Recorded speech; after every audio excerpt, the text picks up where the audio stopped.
It's all right. It's a great new world, brave new world. And here we are. I just want to play this for you guys. You want to see the enemy. You want to see something, what the media really thinks of you. I got this off of Mark Dice's channel a couple of days ago, and I was wondering where I can actually slip it in. And I think it adds to the overall theme of tonight's first half of the show. And I want to show you guys, this is an example of what the media really thinks about you at home. Disability might need to check their privilege. And 25% of the country, whether it's 25, 20, 30%, are hardcore racist. They do not want to see brown people coming into America. That's just what's going on here. If you vote for Trump, then you, the voter, you, not Donald Trump, are standing at the border like Nazis, going, you here, you here. And I think we now have to flip it, and it's a given the evilness of Donald Trump. Are they just the most stoic human beings? Are they numb? Are they dead inside? We can't just do rallies. We have to fight back. There will be casualties on both sides. Anybody who votes for and supports a racist is a racist.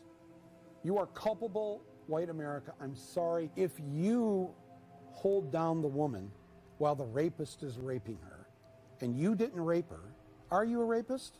Oh, well, I don't know, Michael Moore. According to Bernie Sanders, that is a very common fantasy for a woman.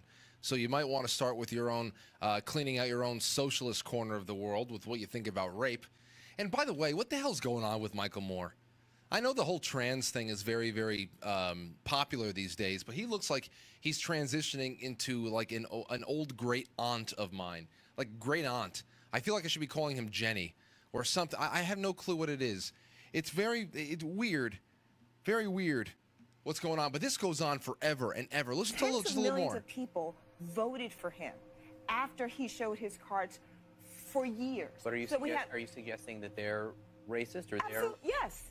The people who vote, all the people who voted for Donald Trump are racist? Yes. Those people who are supporting what he's doing here are racist, period. They should not be non-confrontational. And so these policies that this administration is putting forth are intentionally cruel. They are racist, and it is our job as citizens to speak out against that. Now, does that mean that we're going to be violent? No. But does that mean that Sarah Sanders can have a nice, quiet dinner with her family when she's taking our tax dollars to implement this policy? I don't think so. They're not going to be able to go to a restaurant. They're not going to be able to stop at a gas station. They're not going to be able to shop at a department store. They're not going to be able to buy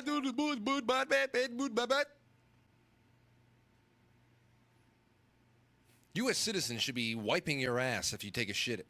That's what you should do. Make sure you wipe your ass every time you take a shit. We don't want you walking around department stores smelling like you know what. Don't want that. Other things you could be doing as citizens. Get a job. Tend to your own. You know, just that's it. Stick to your own. Stick to your own business. That's it. And now, now I want to bring this up because, of course, these are organizers. These are radicals. These are people who don't want citizens to just wake up every morning and think about, all right, what do I have to do? What are my personal responsibilities? And then, of course, what are my bigger responsibilities, bigger dreams, goals, objectives? And what can I do to take little steps into having some kind of fulfillment in my life and enjoying myself? And, just that's it. Just coasting through and enjoying the experience of being alive. What can I do to do that? What can I do, take that upon myself? These people are not like that. They are organizers. They're community organizers. They take away people's ambitions, and they give them victimhood, they give them excuses, and they give them crosses to bear so that they can go and pretty much create jobs for all these people who don't have any other ideas of what to make of themselves. So they create communities that are agitated and organized to create some kind of a political goal that only benefits a few while keeping everybody else safely and neatly in their place for the rest of their miserable lives. That's exactly what we're looking at here. So Trump very rightly, our president very rightly points to a certain gaggle of these networks and journalists that constitute fake news. That's it. It's the fake press.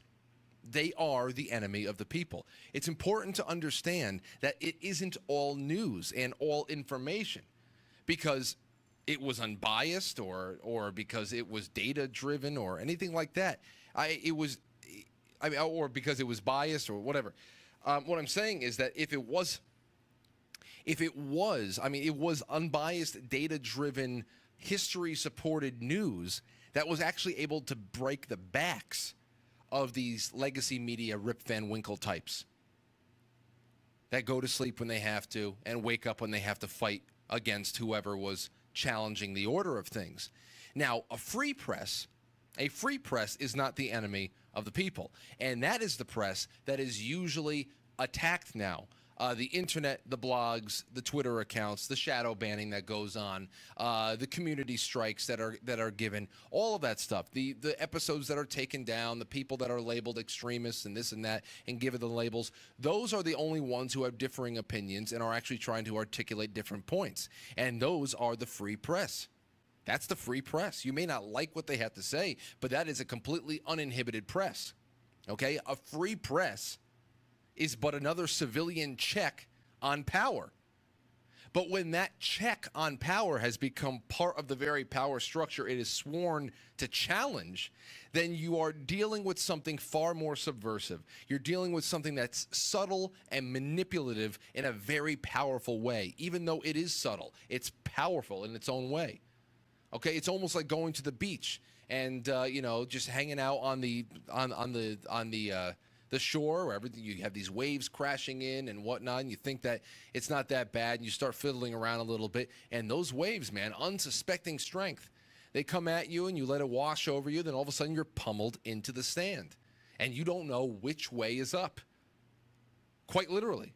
There's sand up your ass crack. There's so much. You come out of it wondering what the hell just happened to me. That's exactly what's going on right now.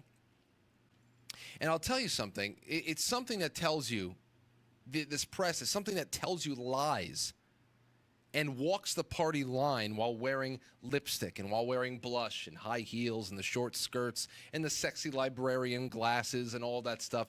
They dress it up, and they have these very calm tones and these very passive tones, as if, well, this, you know, nothing, I'm obviously giving you the cold truth. There is nothing else. Everything outside of this is so alien and foreign.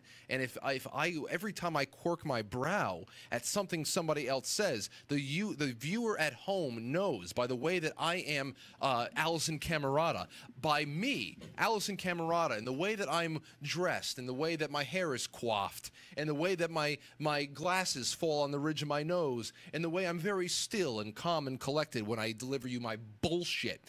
And then also, even the little things, when somebody says something that's contrary to the things that I believe and I preach every night, I will quirk my brow as if, wow, did you actually just say that? So everybody at home knows, what the hell is this guy thinking? I mean, Alisyn knows the truth. Go get him, Alisyn. Come on, get him, Alisyn. You're our champion. That's what it is. That's what it is. It's community theater every night, but the community is just very, very large. And they still, even though they're nonsense and they're bullshit and they're discredited and they keep doing damage to themselves every night, they do have the loudest voice. We need to be those buried amongst the voiceless, but the loudest of them all. That's what we are. Amongst the voiceless, but the loudest of them all. That's what we have to be. And that's the thing that gets me here. Now, how do they lie? How do they lie? Well, we know it's the body language. We know that happens. They create the us versus them. They create the divisions in the sand and all that, but they give you the who and the what, but they don't give you the when. Okay? What do I mean by that? The phony immigration protests, for example. These are people that are conveniently protesting problems that have been ignored for decades now. All right? Despite what you think should be going on at the border, if you step back at this and you look at all of the outrage, you say, all right, well, this is very, very conveniently being blamed on a president that is actually universally disdained from both parties. Oh, I see. Someone who actually sticks out like a sore thumb is getting hammered down. That's not obvious at all, but that's what I'm talking about. They give you the who and the what, but they don't give you the when. The when is a very, very big part of debunking all of the outrage over what's going on at the border right now. They also give you the what and the when sometimes, but then they wrongly suggest the why.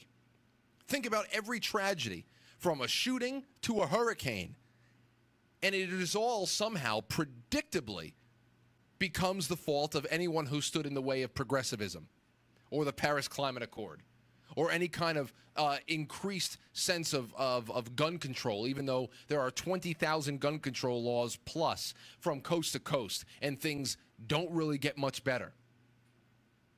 Don't really get much better. And where we are right now isn't actually even that bad at all. Not bad at all.